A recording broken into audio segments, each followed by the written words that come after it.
Hello' students, লৈ আহিছোঁ HS first ইয়াৰত ছায়েন্স, আৰ্টছ, কমাৰ্চ প্ৰতিটো ষ্ট্ৰীমৰে কম্পালচাৰী ছাবজেক্ট EVS অৰ্থাৎ পৰিৱেশ শিক্ষা। EVSত তোমালোকে প্ৰত্যেকেই পাছ কৰিলেহে HS ফাৰ্ষ্ট ইয়াৰ পাছ হ'বা। টোটেল 40 মাৰ্কছৰ এক্সাম হ'ব। 12 মাৰ্কছ পালে পাছ। গতিকে EVSত 40 মাৰ্কছৰ বাবে তোমালোকে কি চাবা, কি আহিব, A to Z ডিটেইলছভাৱে এই ভিডিঅ'টোত আলোচনা কৰা হৈছে। ভাল লাগিলে লাইক, কমেণ্ট, শ্বেয়াৰ কৰাৰ লগতে চেনেলটো ছাবস্ক্ৰাইব কৰিবা। আহা তেতিয়াহ'লে পলম নকৰি ভিডিঅ'টো আৰম্ভ কৰোঁ। প্ৰথমতে জানি লোৱা আমি EVSত কি কুৱেশ্যন 40 মাৰ্কছৰ কুৱেশ্যনবিলাক কেনেদৰে থাকিব। মই আগতে তোমালোকৰ কুৱেশ্যন পেটাৰ্ণটো তোমালোকক ইয়াতে দি দিছোঁ, কেনেকুৱা টাইপত থাকিব, চিলেবাছ টাইপত মই দি দিছোঁ, চাই লোৱা। নাম্বাৰ 1ত চোৱা, এনচাৰিং শ্বৰ্ট এনি 5, চমু উত্তৰ দিয়া যিকোনো 5টা থাকিব, যিকোনো 5টা লিখিব লাগে। কুৱেশ্যন কাকতত মোটামুটি 8-9টামান কুৱেশ্যন থাকিব, তোমালোকে 5টা লিখিব লাগিব শ্বৰ্ট কুৱেশ্যন। তো ইয়াৰ কাৰণে মই 30টা কুৱেশ্যন তোমালোকক দি দিম এতিয়া এনচাৰ সহকাৰে। ঠিক আছে, তোমালোকে চাই ল'ব পাৰিবা। তো 2 নম্বৰত থাকিব তোমালোকৰ খালী ঠাই পূৰণ কৰা যিকোনো 3টা 3 মাৰ্কছ থাকিব। তো ফিল ইন দ্য ব্লেংকছ, খালী ঠাইত তোমালোকে 3 নম্বৰ এইটো যোৱাৰ পিছত তোমালোকক দিব ৰাইট চমু বৰ্ণনা দিয়া যিকোনো 5টা 2 মাৰ্কছৰ 5টা কুৱেশ্যন সুধিব। তাত কুৱেশ্যন বহুত থাকিব, তোমাৰ 12-14টামান থাকিব। তো তাত যিকোনো তোমাৰ 5টা লিখিব লাগে। ঠিক আছে, খালী ঠাইত যিকোনো 3টা লিখিব লাগিব fill in the blanks. Question পেপাৰত কিন্তু 6-7টামান থাকিব। তাৰপিছত নাম্বাৰ 4ত চোৱা, সংজ্ঞা দিয়া আৰু পাৰ্থক্য লিখা যিকোনো 4টা, এইটো 3 মাৰ্কছৰ হ'ব। 3 মাৰ্কছৰ 4টা কুৱেশ্যন লিখিব লাগে এনি 4। তো এইটো 12 মাৰ্ক থাকিব। তো কুৱেশ্যন পেপাৰত বেছিকৈ দিয়া থাকিব। নাম্বাৰ 5ত চোৱা, তলৰ প্ৰশ্নকেইটাৰ উত্তৰ দিয়া যিকোনো 2টা, এইটো লং কুৱেশ্যন থাকিব 5 মাৰ্কছৰ 2টা। তো 5 to 10 মাৰ্ক। তো টোটেল এনেদৰে 40 মাৰ্কছ তোমালোকৰ EVSত ভাগ কৰি দিয়া হৈছে। গতিকে তোমালোকে EVSৰ 40 মাৰ্কছ এনেদৰে চাব লাগিব। এতিয়া আহা শ্বৰ্ট কুৱেশ্যনৰ কাৰণে আমি কি চাব লাগিব।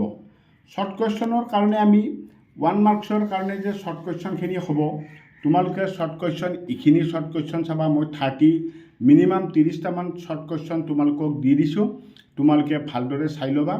তো মই দেখাই গৈছোঁ তোমালোকক, ভিডিঅ'টো মাতি গ'লে বহুত দীঘল হ'ব, সেইকাৰণে মই তোমালোকক দেখাই গৈছোঁ, তোমালোকে চাই লোৱা। নাম্বাৰ 1টো চোৱা, right the full form of NDRF। NDRFৰ সম্পূৰ্ণ ৰূপটো লিখা। তো মই এনচাৰ সহকাৰে এছামিছতো দিয়া আছে, ইংলিছতো দিয়া আছে, দুয়োটা মিডিয়ামত দিয়া আছে। তোমালোকে এনচাৰখিনি চাই ল'ব পাৰিবা। ঠিক আছে, তো মই দেখাই গৈছোঁ, তোমালোকে ধুনীয়াকৈ চাই ল'বা আৰু বহীত লিখি ল'বা। ঠিক আছে, যদি মই তোমালোকক কুৱেশ্যনখিনি সম্পূৰ্ণ মাতি দিওঁ, পঢ়ি যাওঁ, তো তেতিয়াহ'লে ভিডিঅ'টো বহুত দীঘল হৈ যাব। তো গতিকে তোমালোকক মই দেখাই গৈছোঁ, তোমালোকে এনচাৰ সহকাৰে ভিডিঅ'টো লিখি ল'বা। নেক্সট পেজত চোৱা কি আছে, নেক্সট পেজৰ কেইটাও চাই লোৱা। এইকেইটা 1 মাৰ্কৰ যে 5টা আহিব, সেই 5টাৰ কাৰণে দিয়া গৈছে। মিনিমাম 30 কুৱেশ্যন আছে ইয়াত। ঠিক আছে, এইখিনি ভালদৰে তোমালোকে চাই ল'বা। নেক্সট পেজত কি আছে আমি চাই লওঁ আহা।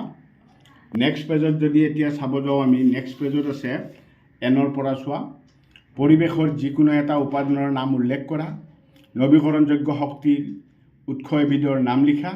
ঠিক আছে, উত্তৰ সহকাৰে দিয়া আছে, অসমীয়াতো দিয়া আছে, ইংৰাজীতো দিয়া আছে, ইংলিছতো দিয়া আছে, তোমালোকে চাই ল'বা ভালদৰে। ঠিক আছে, এইখিনি কুৱেশ্যনৰ ভিতৰতে আমাৰ ৰানিং মাৰি থাকে EVSৰ কুৱেশ্যনখিনি। তাৰে পিছত এইখিনিও চাই লোৱা। ঠিক আছে, এইটো পেজ নাম্বাৰ 4ত আহিল, ভালদৰে তোমালোকে বহীত লিখি ল'বা। তো এইখিনি বস্তু চাই গ'লে তোমালোকে ভাল নম্বৰ পাবা। ঠিক আছে, এনে 12 মাৰ্ক পালে পাছ, কিন্তু তোমালোকে বহুত নম্বৰ পাবা, ভালেখিনি নম্বৰ কমন থাকিব তোমালোকৰ। ঠিক আছে, নেক্সট 5 নম্বৰত চোৱা, এইটো টাইফয়েড ৰোগৰ কাৰক বীজাণুটোৰ নাম লিখা। ঠিক আছে, বায়ু প্ৰদূষণৰ 2টা প্ৰাকৃতিক উৎসৰ নাম লিখা। ঠিক আছে, উত্তৰটো হৈছে আগ্নেয়গিৰিৰ উদগীৰণ আৰু বনজুই। ঠিক আছে, মই দেখাই গৈছোঁ, তোমালোকে ভালদৰে চাই লোৱা।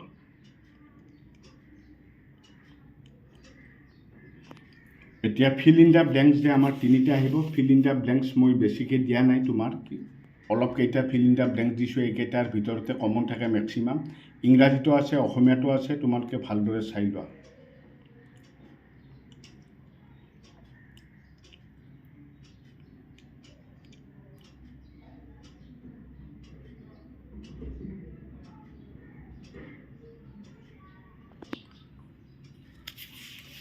ঠিক আছে, এইখিনি ভালদৰে তোমালোকে চাবা। আৰু ইয়াৰ যিখিনি তোমালোকৰ কুৱেশ্যন আছিলে, যিখিনি তোমালোকৰ এই 2 মাৰ্কছৰ যে কুৱেশ্যন 5টা আহিব, কি কি চাব লাগিব, তাৰে পিছত 3 মাৰ্কছৰ যে কুৱেশ্যন আহিব 4টা, কি কি চাব লাগিব, 5 মাৰ্কৰ যে 2টা কুৱেশ্যন আহিব, তো সেইখিনি মই তোমালোকৰ সেই কুৱেশ্যনখিনি মই তোমালোকক এটা PDF কৰি, এটা PDF আকাৰে মই ডেছক্ৰিপশ্যনত এটা লিংক দি দিম। তো সেই লিংকত গ'লে তোমালোকে চাব পাৰিবা। ঠিক আছে, এই তলৰখিনি যে আছে, কুৱেশ্যন নম্বৰ 3ৰ পৰা চমু বৰ্ণনা দিয়া যিকোনো 5টা, নাম্বাৰ 4 সংজ্ঞা দিয়া আৰু পাৰ্থক্য লিখা, তাৰপিছত নাম্বাৰ 5 এই কুৱেশ্যনখিনি 3, 4, 5 এইখিনি কুৱেশ্যনৰ কাৰণে মই তোমালোকক এটা PDF দি দিম। ডেছক্ৰিপশ্যনত মই PDFৰ লিংকটো দি দিম, তোমালোকে কুৱেশ্যনখিনি PDFৰ পৰা চাই ল'ব পাৰিবা। আজিলৈ আৰু বিশেষ নাই, ইমানতে সামৰণি মাৰিলোঁ। ধন্যবাদ।